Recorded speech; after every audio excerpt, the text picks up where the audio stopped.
Magandang hapon pala. Good afternoon.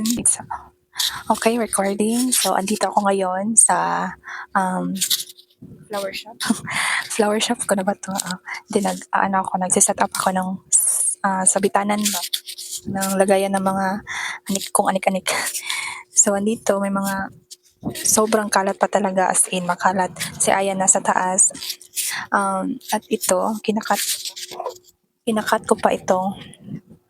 Sobra to siya sa tindahan ko at hindi ko na siya ginagamit. So, nag-decide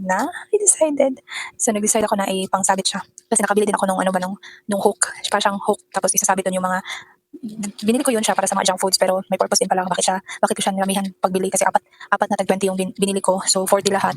Tag 20? Ay no, tag 10 lang pala. So, 40 lahat. At 20 na yung nagamit ko. So, may dalawa pang bundle na sobra. So, dito pala siya pwedeng ilagay. Kasi nag-iisip ako kung ano pa ang mga dapat pang sabit ba, isabit. Kaso puno na yung yung area ng sabitanan ng mga junk foods sa pang-display ba. So, dito pala siya pwede ilagay. So, kagaya nito,